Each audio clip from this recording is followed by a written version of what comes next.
Thank you. So before we move forward into the conversation, let me share with you a few of the technical things.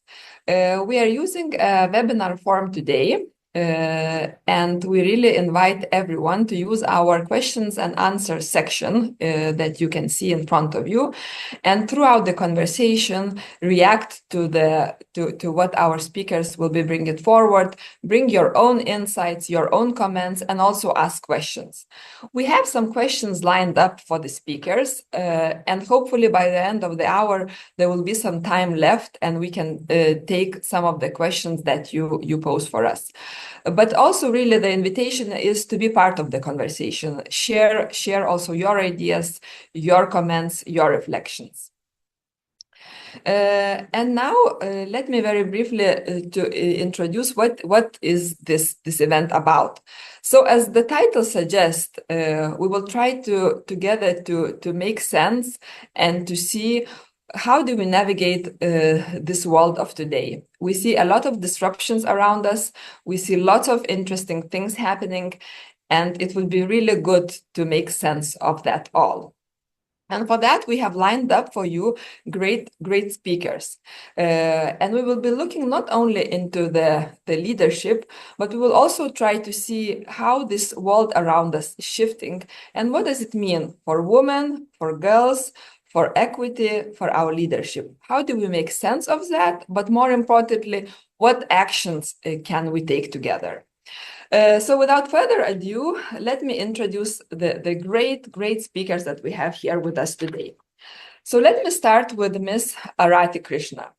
Aarathi is a leading voice in foresight and global system change, and is the founder of Raksha Intelligence Futures, the first woman of color-owned advanced risk intelligence firm.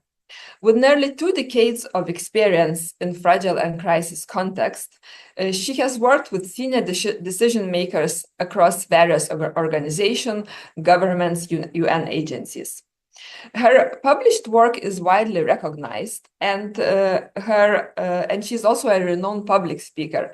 Her TED Talk was viewed more than 1.6 million times. She is currently an affiliate in Cambridge Center for Existential Risk and has been a Technology and Human Rights Fellow at Harvard. Aarathi, is really an honor to have you here. Welcome. Thank you so much, Gintare, and it's nice to be back with my Red Cross Red Crescent family. Thank you. Indeed. Aarathi is joining us from New York. So Aarathi, wonderful to have you.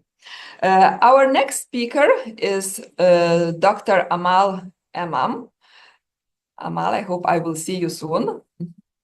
Yes, very nice. Dr. Amal is a CEO of Egyptian Red Crescent, has a long leadership experience of more than 20 years, has been leading not only the National Society, but also was part of the IFRC regional team, was leading their efforts in volunteering and managing volunteering, has also managed volunteers in the National Society. We talk about more than 35,000 volunteers that Amal was looking after and making sure that people have a genuine way to engage and contribute to our network. So Amal, it's an honor to have you here, and we are really happy you gave us 1 hour to share your reflections and your insights. Thank you so much.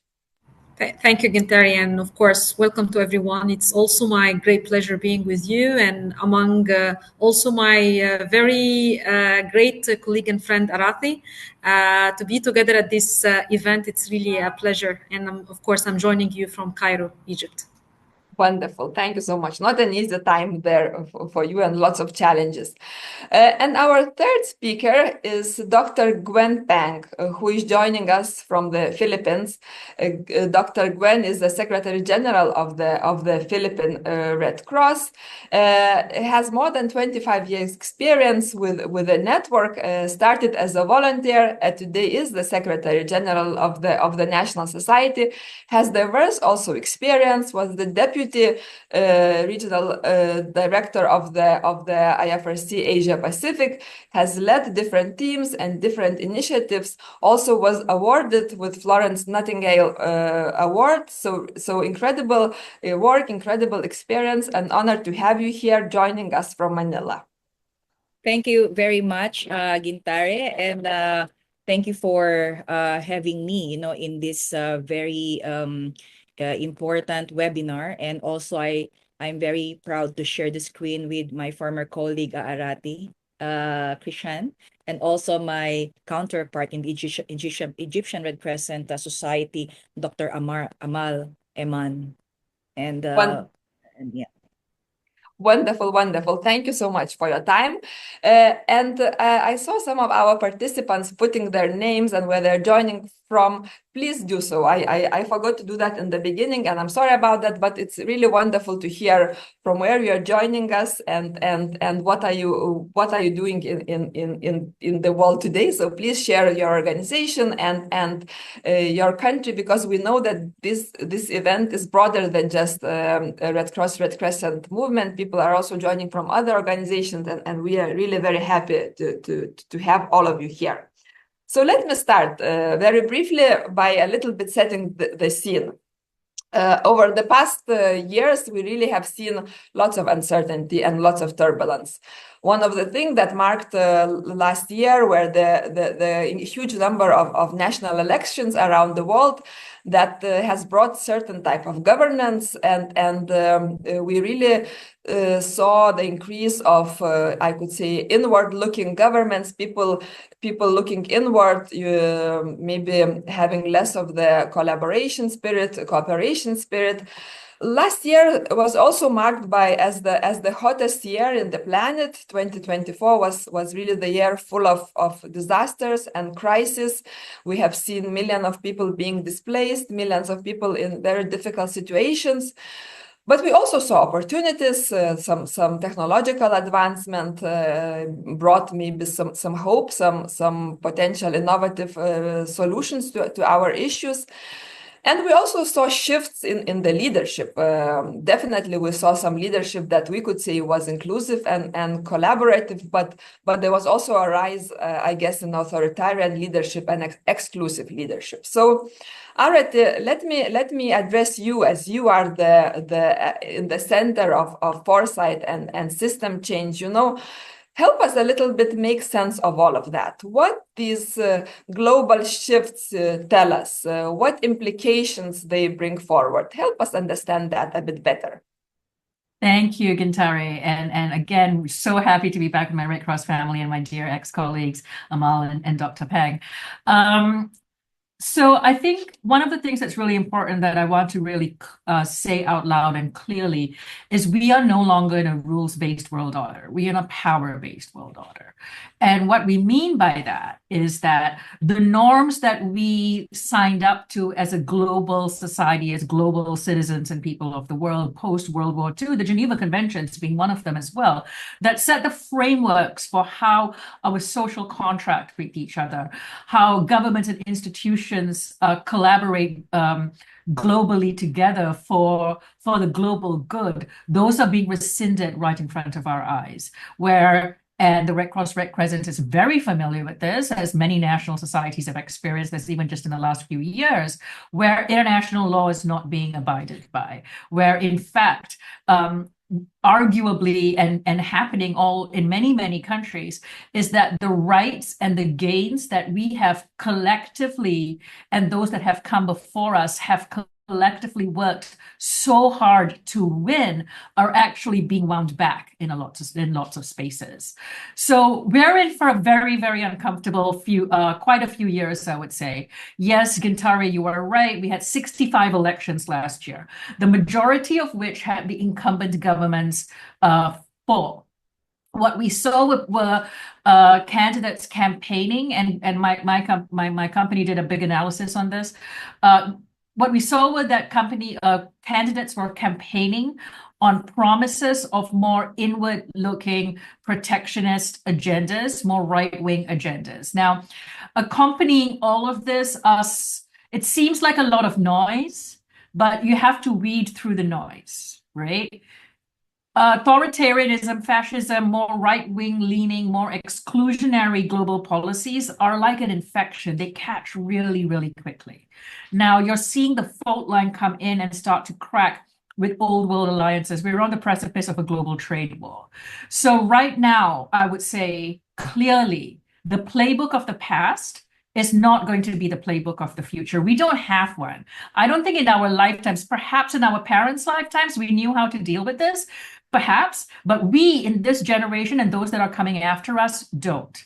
So we need new ways of engaging. We need global solidarity, The institutions that have traditionally been entrusted to take care of our rights, justice, equity, the things that are important, they are under threat. Our trust levels are really low. Now, it seems complicated, but in fact, at this time, and we see this all through history, and we see this now as well, it is people coming together that is actually what gives us hope. It's people running into the building that's on fire that is what gives us hope.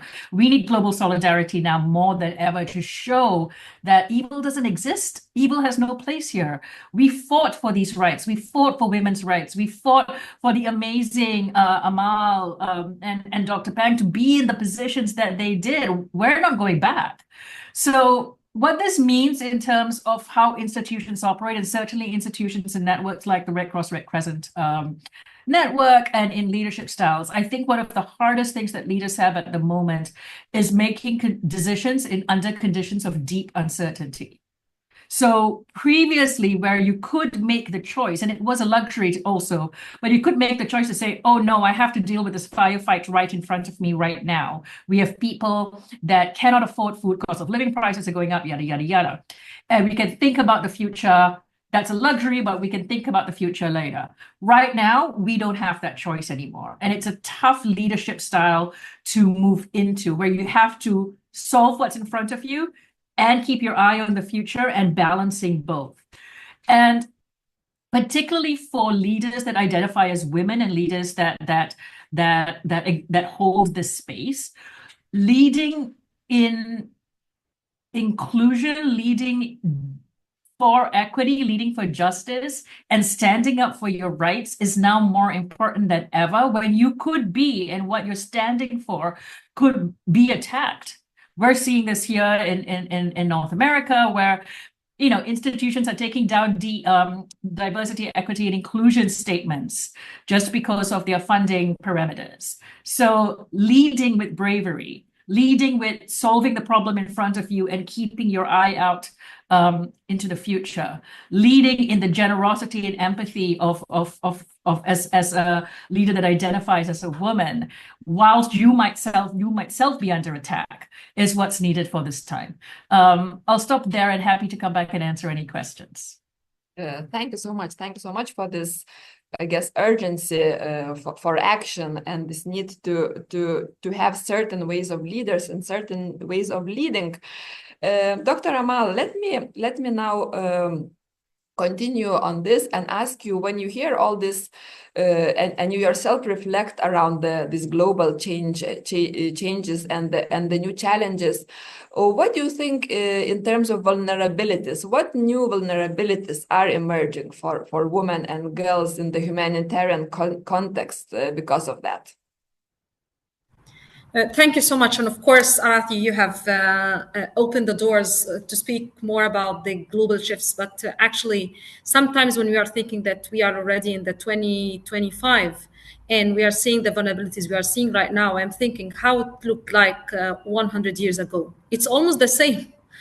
The same, with more eyes are seeing, and it's channeled through the social media and the reports.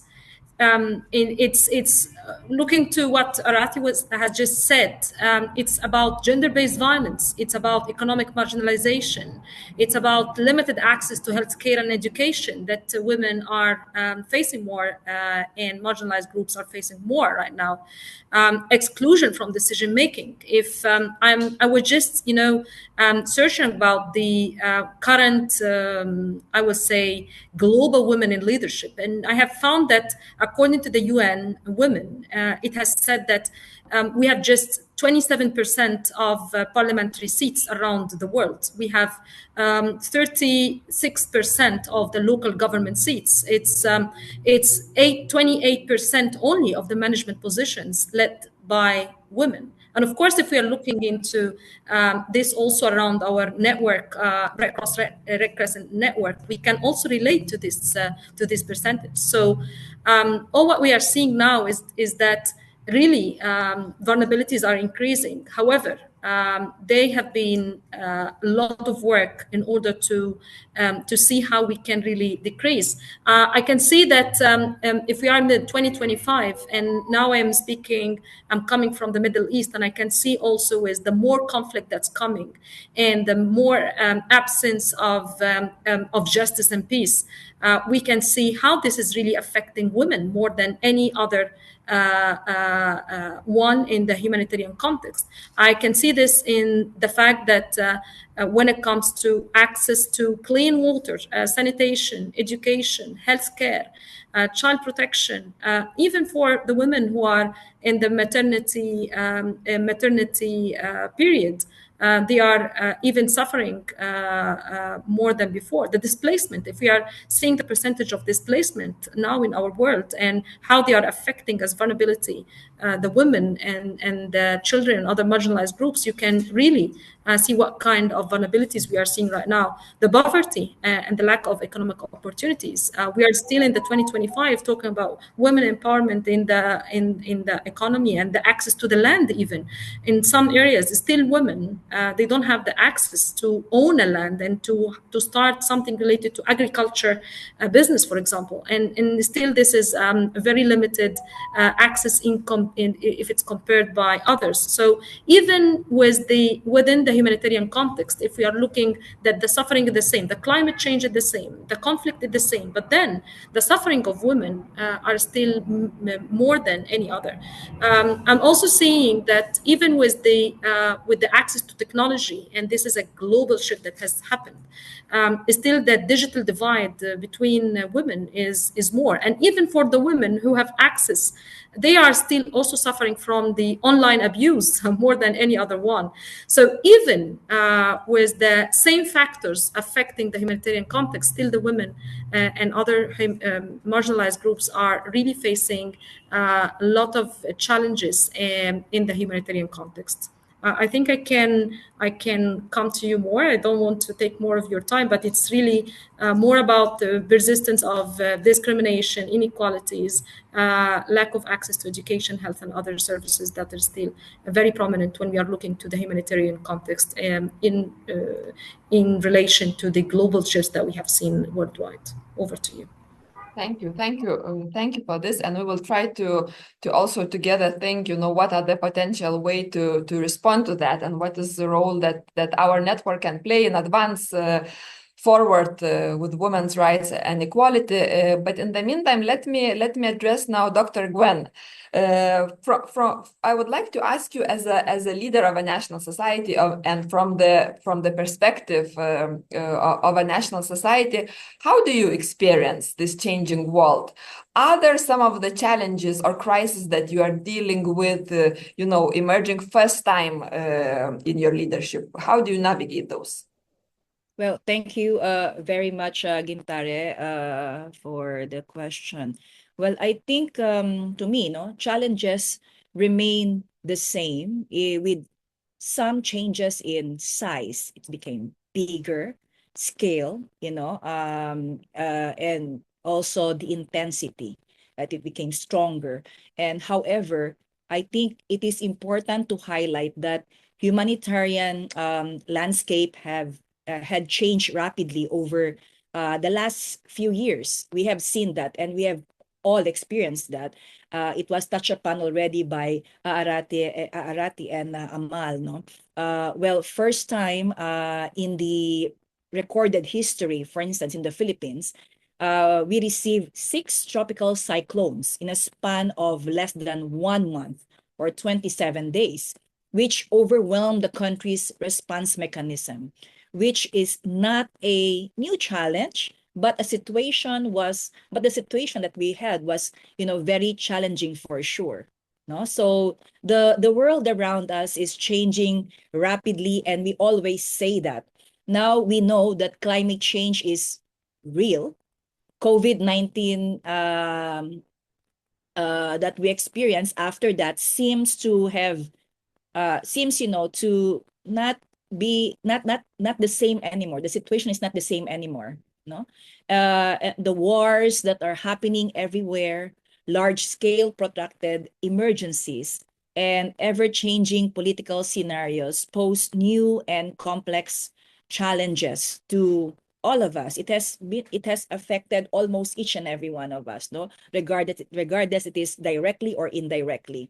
So the changing context also needs newer ways. I mean, newer ways of working, and innovative solutions must be in place. And we must try to create an enabling environment that can protect and promote inclusive leadership from diverse backgrounds. And promoting women leadership is probably the most, to me, important pillar for this dimension that we're doing. So the world is becoming more and more complex, and the intensity and frequency of humanitarian crises have significantly amplified over the period. And we're coping with, many of our response mechanism, preparedness, training volunteers, engaging, the community people. So the old ways of working and solutions from the past to resolve, say, simpler and single-dimensional crises cease to work in a complex situation today. It cannot be the same. It's no longer the same. So geopolitical issues, for instance, climate change, pandemics, changing governance, technological divide, and many of such things, and their combined impact are to be considered seriously by organizations such as us. And the solutions must be new, innovative, simple, less resource intensive, I should say, because it's so difficult now to get more resource. And and um, um, and also we should be able to provide equitable and inclusive solution at a scale. For organizations like the Red Cross, Red Crescent, I think we should be able to respond at scale, because community people really depend on us. They expect the Red Cross to be there for them, to be first there for them, to be ready for them at any given time. So the leaders of today, especially the women leaders of this, of the Red Cross, Red Crescent societies, um, uh, um, and today and tomorrow, I mean, must have the technical acumen to undertake effective emergency operations. But more importantly, they must have the lenses of protection, equality, diversity, and ensure that we have equal and quality services that we can provide to all that we are serving. The future emergency management system, by the way, will need solutions of today, tomorrow, and future. And the leaders that we need, should have different experiences. It cannot be one-dimensional. It should be multi, experience, exposures, and mindset, which will ensure diversity and inclusiveness to be pulled together. So I think this is something that we should take into consideration if we, respond to all these new challenges, all this first thing that we are experiencing now. As also, I believe, as women in our work, in governance and management of the national societies, it is actually our role to empower our emerging women leaders, staff members, especially the middle management women managers in our organization, and volunteers. We need to invest more efforts in them, and also giving them the tools, resources to ensure that everyone performs in their best capacity at work, also to ensure quality and accountable delivery of humanitarian services to the people out there that we're serving. So yes, we cannot stop it. It's inevitable. We have all these challenges. We have all these obstacles as well. So I think the best way is to find the best solutions, for us to work together to address all of this. Thank you so much. And really, it's great to hear already your ideas for solutions. And also, it was quite wonderful to hear from all of you somehow how these global shifts that Aarathi started us with, really resonate. And really, we see those implications already in our network and for the vulnerabilities and also how our national societies function. So Aarathi, going back to you and really digging deeper a little bit with this gendered impact, when we see what is happening around us, and I know that you are engaging with the strategic risks, what do you see as these biggest risks, as these biggest threats? I guess I could say to the progress that we have done so far. Do you see the risk to this progress that we have made so far, to some of the wins in terms of women's rights and equity? And then what are those risks? What should really alert us and make us worry? Thank you, Gintare. I think my Dr. Imam and Dr. Pang touched on this actually, and as Dr. Imam said, it's amazing that the more things change, the more they stay the same. Some of those issues are still what we're facing with from before. But I would, and I guess I did say this in my opening comments, that our hard-won gains are being wound back. And it may not be happening in your country right now, but it's certainly happening in many, many countries. And like many things, progress is contagious, but so is regression. As we see rights being taken away in one context, we'll see rights being taken away in other contexts.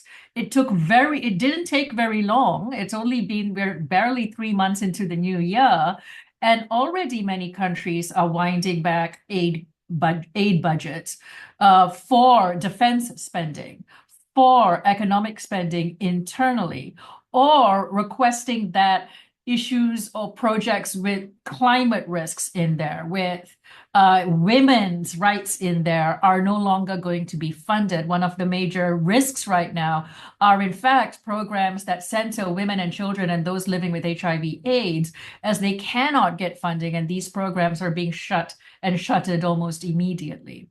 I don't know, and we don't prescribe to this idea that there's like a top 10 list of the most important risks, because what we're experiencing is risks are interconnecting, right? Everything that Dr. Imam and Dr. Pang just talked about aren't happening in silos. They're interconnecting and people are experiencing it at the same time. And importantly, it's not people over there, it's all of us.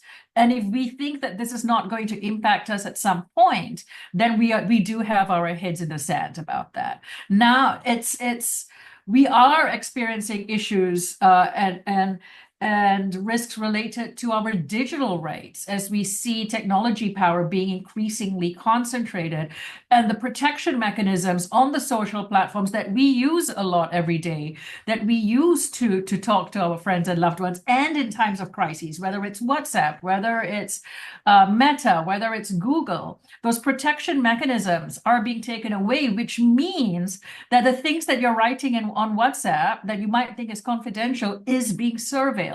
And that power is being held by a few technology companies. Now, is that a tech risk by itself?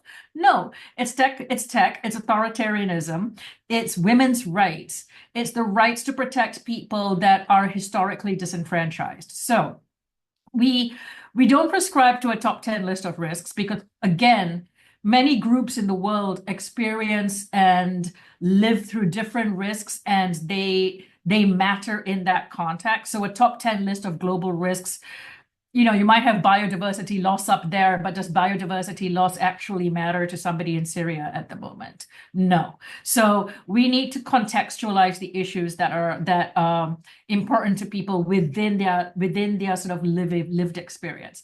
What I would say is that the norms of how we thought we can engage, of global solidarity, global cooperation, global governance, is fast being wound back. If any of you are watching some of the UNGA resolutions yesterday during the Day of International Peace and Coexistence. Whilst everybody, well, most states were voting for the resolution to acknowledge the National Day of Peace and Coexistence, one state actually put up a motion to not vote for it because it was promoting Agenda 2030 and the SDGs. And they said that this form of global governance is no longer relevant and does not prescribe to national interests. So it didn't get through, but the rhetoric is starting. So again, I would say we are no longer in a rules-based world order. We are a power-based world order. So the efforts that we're making with national societies, with volunteers to reduce conflict, to feed people, to promote climate justice, to reduce the emitting, and Dr. Pang talked about, I think it was 7 cyclones over and over again. If we have states that are winding back their commitments to reduce the impacts of this or mitigate the impacts of all of this, we're going backwards. And nothing makes me more fearful or more anxious for future generations than the idea that the hard-won gains that the women that came before us fought so hard for, we're going to have to redo it again. It's like, bloody hell, we're here again.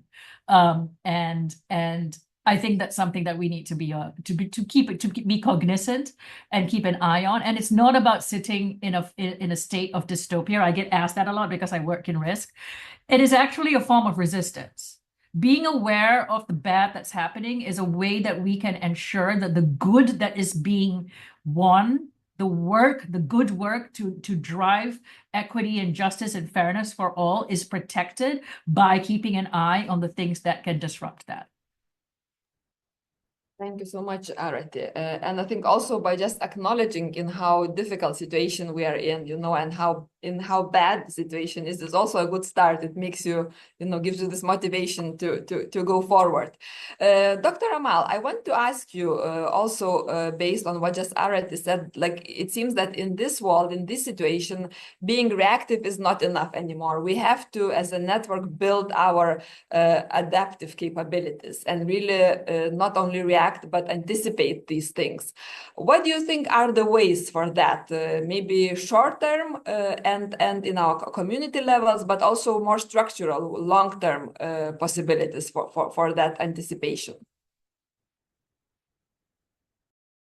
Yeah, thank you so much. And as Aarathi was already saying, it's how to keep what we have already achieved while also progressing. So we are not staying at the same I would say at the same place or just thinking about not going back. It's also about being in the place where we have headed forward and also heading forward. And I think this is when you have asked about the community level right now, anticipating, but also thinking about something that are structure, something that's really can sustain and last the impact. And while listening to Aarathi, I was thinking about the word resilience all the time within our network, Crescent network. We used to say community resilience. And the fact about community resilience is about setting up this kind of anticipation of the different kinds of risk that the community can really face, and seeing how we can ensure that the community can be resilient in facing this, or at least in decreasing whatever risk we can work on through disaster risk reduction, through a different mechanism that we can set in advance in order to not to be vulnerable to whatever risk we will really face. And I think investing more in the community resilience and making sure that the community participation is a key is very important. And while speaking about community participation and being myself starting in this network as volunteer and then going to be from the very junior staff in the National Society up to the CEO of the National Society, I can see that it's not only about participation, but it's also about decisions. So making sure that we have those who know more about the community to really lead in thinking about what kind of risks they are facing, So it will really end up about something that can be sustainable, something that they can own themselves. So it's not something that we draw, and it will not end up that they are complaining from us as we used to complain from our donors, that we are coming with something that is ready-made and we need to cope with whatever mechanism they are putting without any kind of flexibility. So being flexible ourselves, being part, engaging to the community at different levels, fostering the leadership in the community, and especially with those who are coming from marginalized groups or from the women themselves. This is really very much needed, and it can be something that we can do at our hand. And that's why I'm saying it's not about only being adaptive, but also being adaptive and inclusive. And I think this is very important. Creating positive change through structural, I would say, changes, as you have mentioned, is also very important. And I think for this one, we need to have policies in place. We have to have maybe gender responsive policies, systems in place that can really support when it comes to the economic empowerment. So it's not only a short-term project that's funded by one donor, and at one time he's saying, stop this, so everything will be freezed. And I think this is very important. Me, myself, I have here a lot of people who have usually saying, if this is a project that's only for us to be empowered, what we will do after? And sometimes this is the question that we need to answer before even starting. So it will not end up that we are only looking into something that's reactive, but something that can really sustain whatever change we have started in the community. And I think also it's very important to build effective early warning system in place, and to foster the inclusion of the marginalized voices through all the aspects of this, whether early warning system or even through the response or the rehab. And I just give one example of how we have done this, for example, through during the COVID time. I remember that at this time it started in Europe, or maybe it has been discovered in Europe before it came to our region. And in that time we were thinking how we can really start something that can build the capacity of the community, so they will not need us to be there, but rather they themselves can be the ones who can work on their side and ensure that whenever they have people who are living alone, or females who are looking after their children, if she came to a one point where she would need to be hospitalized without her children in place, how we can really anticipate giving this in place.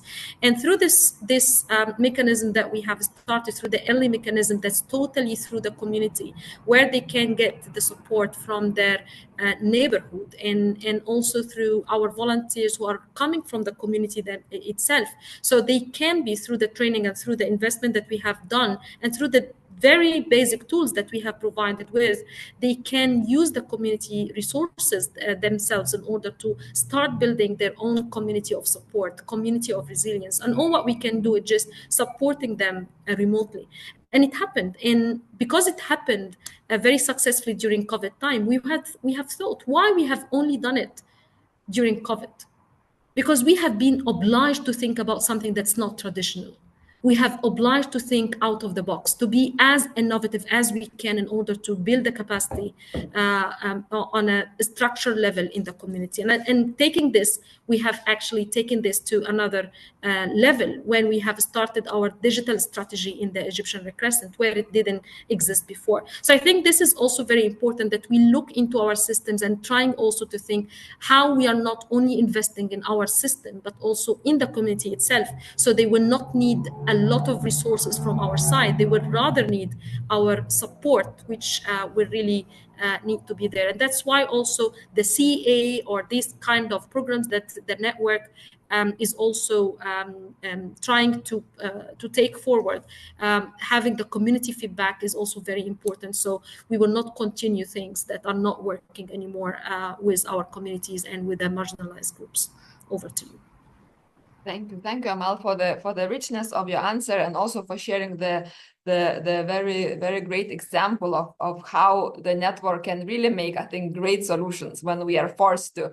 So I think the question remains, how do we keep up that culture and that, you know, appetite, even when you know there is no big crisis? How it becomes our modus operandi, you know, every day. So great thoughts.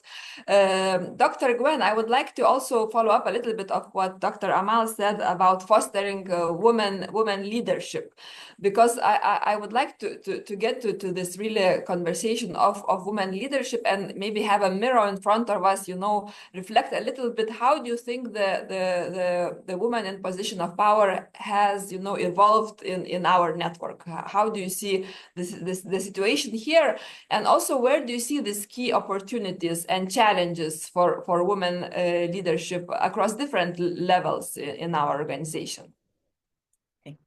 Yeah, so to me, women in our movement have come a long way already. Well, decades ago, isn't it that many of us were actually expected to play only supporting roles? But yet today, we lead national societies already. You can count how many national societies are led by women, and I'm very happy to see this progress. We shape policies today, and we drive humanitarian innovations. But we also see more and more women in leadership positions across all levels in the movement. And I'm happy to be part of a distributed network that we have today, which led to actually a woman president that we have now in the IFRC. So I'm in the person of President Kate Forbes, and I'm very happy about that. So that is already to me a big progress. So what are the challenges that we see continuously? Of course, leadership pipelines still, I believe, in some societies are still favor men, especially in executive and decision-making roles. Many women remain in middle-level positions without a clear path of top path how to reach the leadership level, or to how to even step up the ladder of the leadership structure. There are, of course, cultural and systemic biases that still persist. Even when women lead, they often have to prove themselves more than their male counterparts. And we can still see that. Work-life balance remain a challenge, especially, you know, women as caregiver or has caregiving responsibilities. This have disproportionately fall to women, no, especially our colleagues. So without sometimes flexibility in work policies, this will affect also, you know, that in pushing, you know, women to take up leadership role. So many talented women leave leadership tracks because of that, and we have seen that. So we have, I believe, even we have successes already that we have achieved, but we have a long way to go. But let me assure you one thing, and I think you will all agree with me that we started well, and until now we're doing well. We have to keep that momentum going, and in the process, we must bring about and empower more women leaders who will lead and leave, you know, a lasting footprint in the humanitarian and development world that we are, you know, working in now. So, but we have to actively, and do not break the momentum. We have to continue to empower women, identify women to be mentored, to be pushed up the ladder. So as women, we may not only promote women leadership, albeit we must focus on promoting diverse leadership, because we must act as a society's inclusive wing where diversity is actually being celebrated, and women leadership and empowerment remain the most important part of it. So till date, there are so many challenges that halt, stop, and sometimes push the agenda of women leadership backward. So globally, there are so many different things that hinder the process of women empowerment at the community level, for instance, and women leadership promotion at the organization level. So it can be our societal norms, age-old practices, maybe our upbringing, the circle of certainty in which I feel sometimes built by family, society, or even the new regime of one country, for instance. So we have a big role to play here on how we can shape that. Like what Dr. Amal was mentioning earlier, in this century, we still face these challenges, Why? So as women in an organization, we often are at the receiving end due to gender bias, stereotypes, limited access to opportunities. The motherhood penalty and the gender pay gap, is actually real. It's still happening. So in general, women's empowerment faces significant challenges rooted in gender inequality, limited access to education, economic opportunities, healthcare, political representation, as well as, say, pervasive gender bias based violence and harmful cultural norms. But it's not all that bad, actually. There are silver linings. There's light, at the end of the tunnel. There's a fair pathway of career development in most of our national society and IFRC.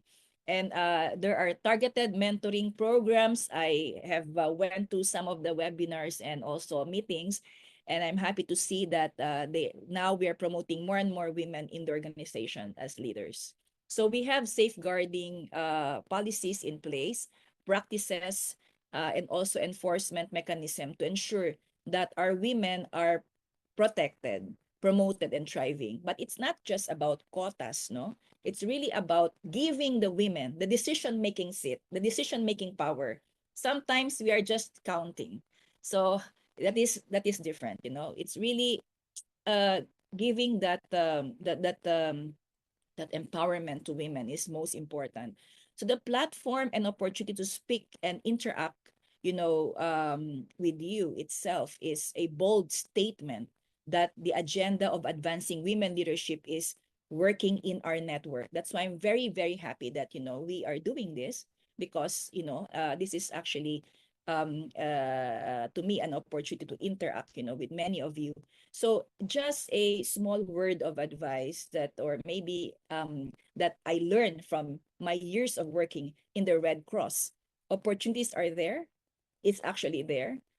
This network is there. This dedicated and targeted mentoring programs are available.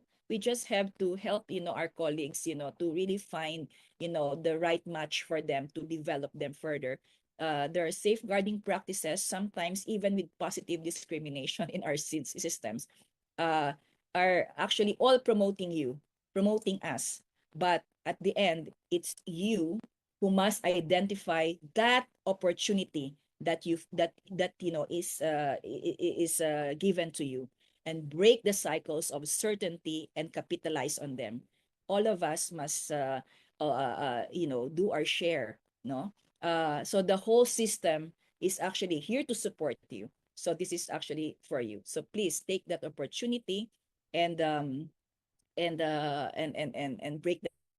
So it is not up to only women leaders. It's up to everyone. So I think we have to put that power in the hands of all women in this organization, so that we can achieve, what's this? We can ensure that women are fully contributing in at all levels of this movement.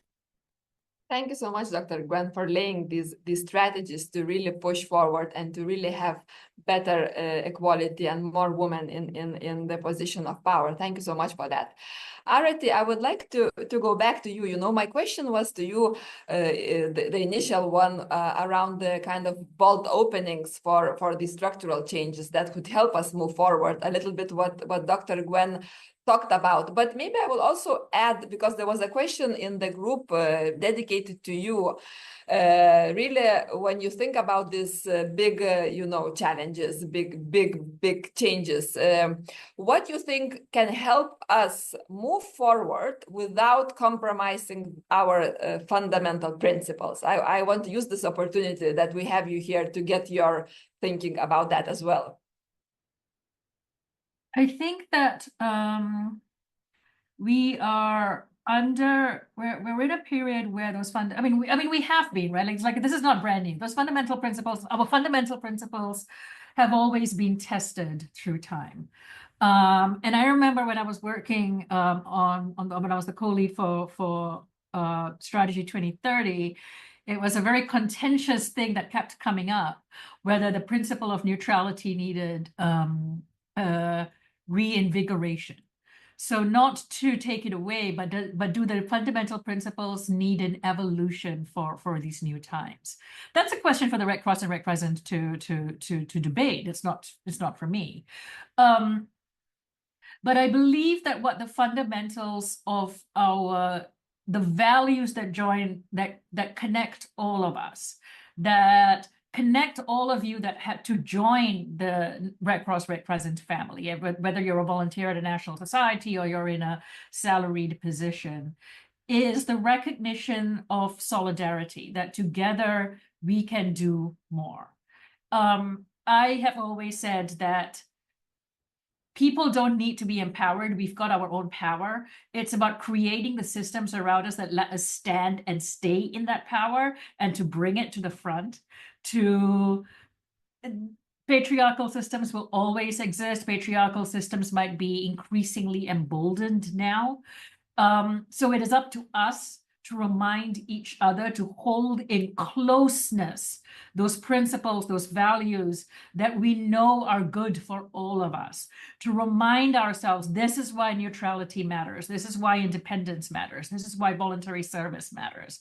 Yes, we may need to debate it, yes, we may need to evolve it, but it is up to us as individual human beings to live those principles, to abide by those principles, to bring it with us, to not mistake those principles in terms of replacing it with others, to not assume that those principles can be achieved without work on equity, justice, and reducing discrimination and opportunities for all groups of people, but actually to remind each other that and this might sound a little bit cliched, but when the forces of the world are saying these forms of valued-based principles that drive action, that form the basis of our systems and structures, when they can so easily be removed by broader systems, it's actually up to us to say, well, actually, no, I refuse to let that happen. As Dr. Pang said, we have to keep stepping up. The work doesn't stop now. And this is exhausting. Women carry both the labor of doing the work, of having to work 3 times harder than everybody else to even just show up and own the space. You have to sort of be very sturdy on your feet to speak up in meetings where it feels like your voice isn't heard. But if not now, then when? So I guess I will end this by saying we have to do the work. We have to stick to the principles and values and judgments that have guided us so far. We may need new ways in which to show up, but all of us have power within us. And it's about how we bring that to the core and how we extend it to each other in moments of great love and great solidarity that will help us along, as both Dr. Amal and Dr. Pang have said. Thank you so much, Aarathi. Dr. Amal, you were leading aid operations for Sudan and for Gaza. You have certain leadership principles that are important for you. Could you share with us, in these times of disruption, what are the leadership principles that really we need to strengthen, we need to nurture, are fundamental for us going forward? And I will add to that a question also from the audience, because I saw a few people asking that.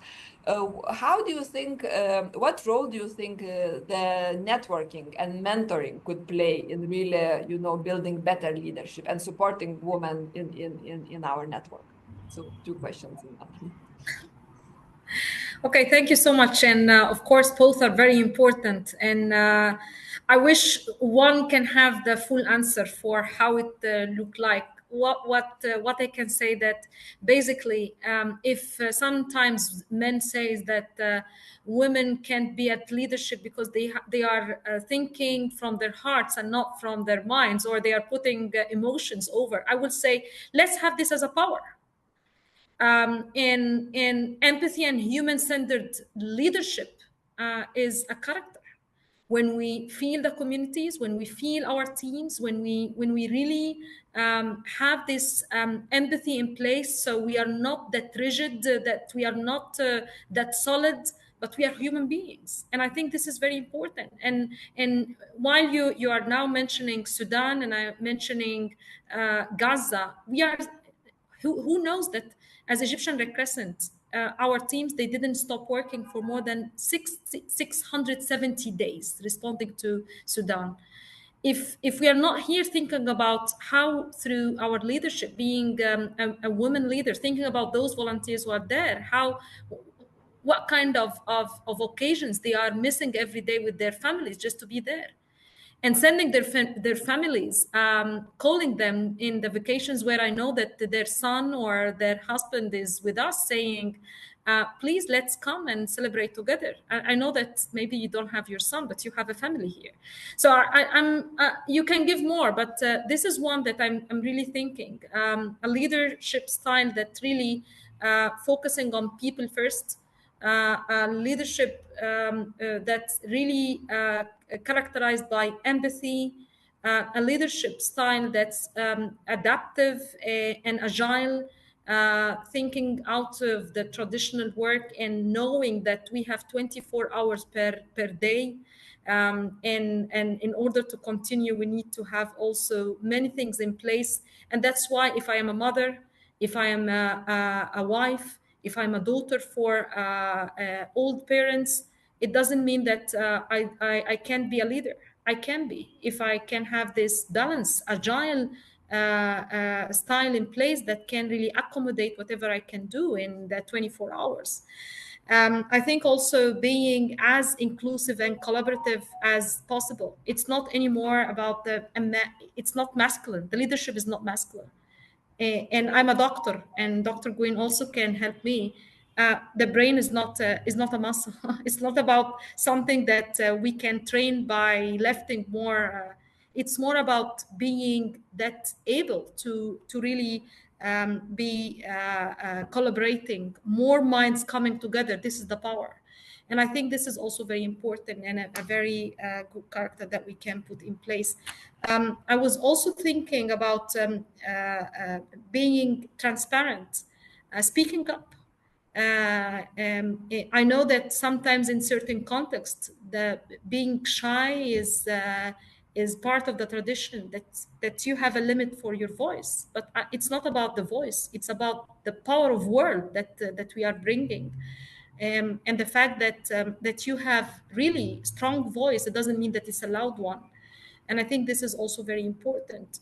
The culture competency, and I remember at one point, certain times we are looking to the leadership as if it's a certain shape that I need. If I'm coming to a leadership position, I need to be in that shape. I need to dress like this. I need to talk like this. I need to work like this.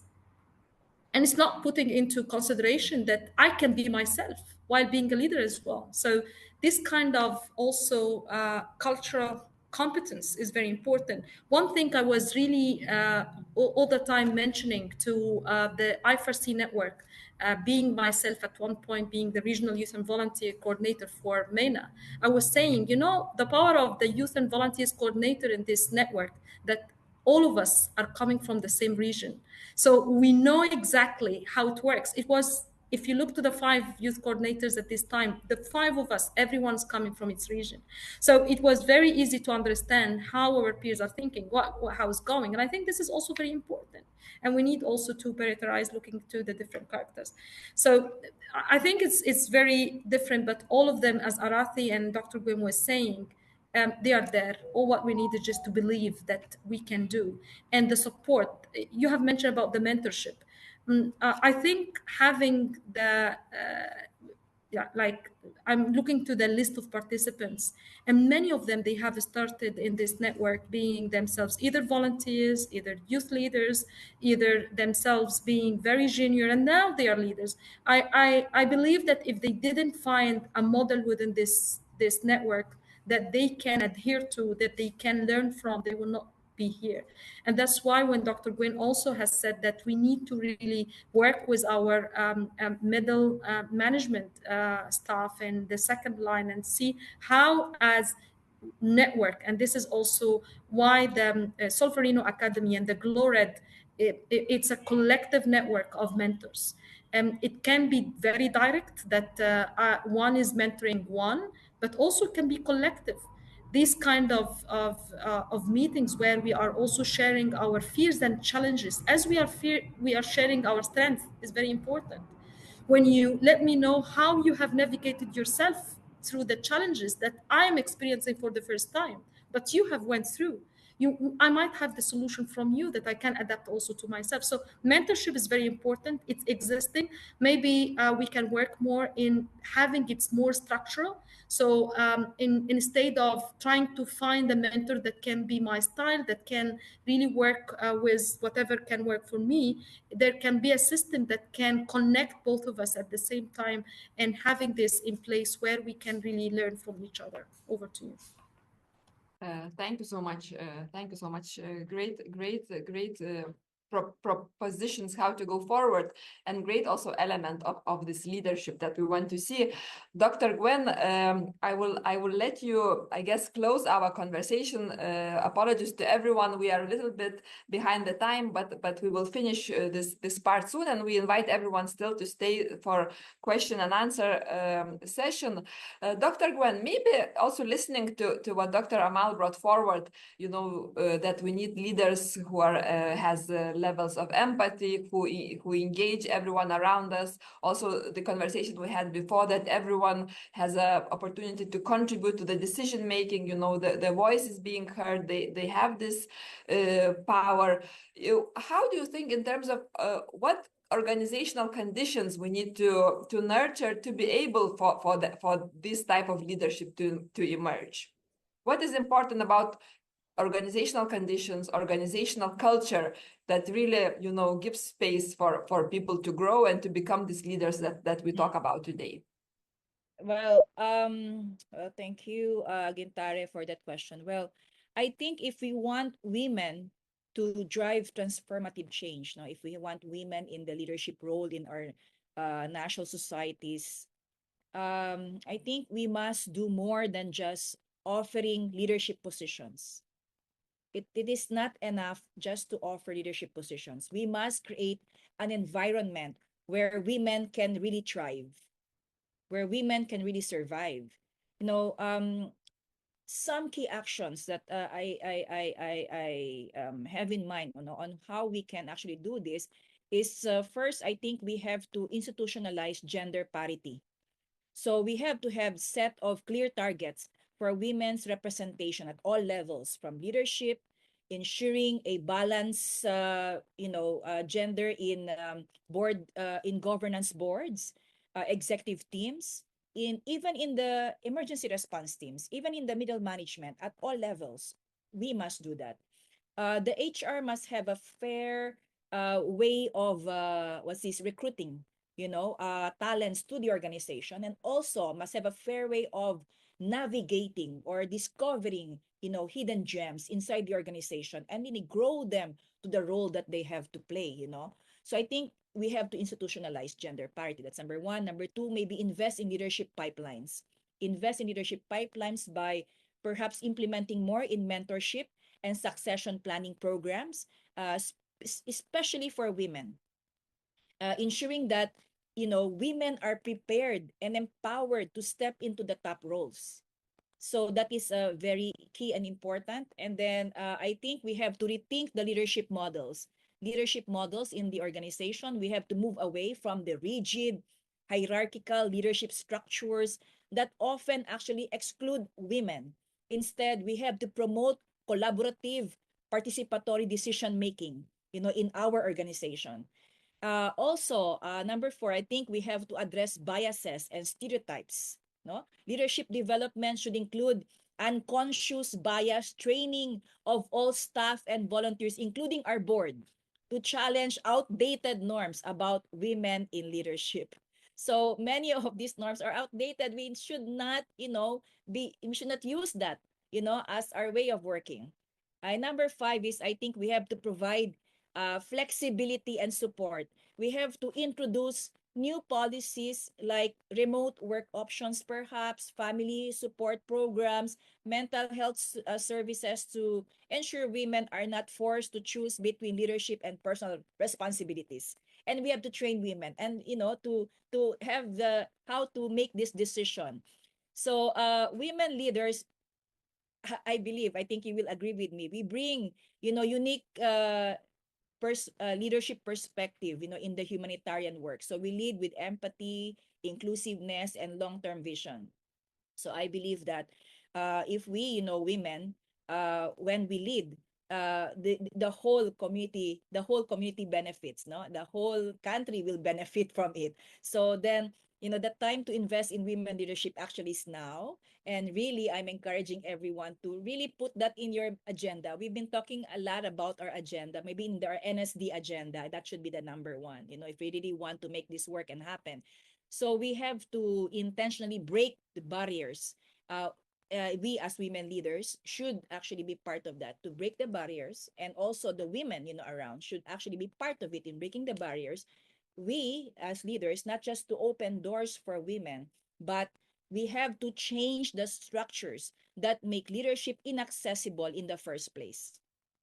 So it's not just about opening doors. Oh yeah, I opened the door, but do we provide the access in the first place? I think that is very, very important. And that's a culture that we have to promote within the organization and really work on it. Thank you so much. So many great strategies ahead, and I'm really happy we are finishing our formal conversation here on these, actionable points. I mean, we had only 16 minutes, but look how much we discussed, from the big global changes, affecting all of us, affecting our network, to a very concrete, practical steps forward. We just need to have definitely, will, and I'm sure that we are able to, to generate the energy that is needed. So dear speakers, thank you so much for joining us today on behalf of Glow Red, for your time, for your insights, for your honesty, and for your openness. It's been great talking to you and landing at I guess concrete actions that I'm sure has inspired many of the listeners. Having said that, I would like now to give floor to my colleague Heather, who will continue with the informal conversation. So thank you so much. Thank you. Just warmly, I just want to thank you all for all your contributions and for everything you said today. Now, I know a number of us have questions. We do have an announcement from Charlene, if she'd like to go on verbal, if she's here, about Glow Red, which we can share with you. I don't want to steal her thunder, so maybe I'll put Charlene on the spot. Just a quick announcement, and then we'll come to your questions. Okay, Charlene, go ahead. Yes. I'm going to do that. Come on, you know me. Thank you very much. We are just very pleased to announce that we are launching today a Glow Red Committee of Practice on Communities, the platform from the Federation. So all the women from the movement are more than welcome to join us. So please do not hesitate to go on community and look for Glow Red community, so we can exchange as women from all over the world. So yes, we are more than happy to see you there. Thank you a lot.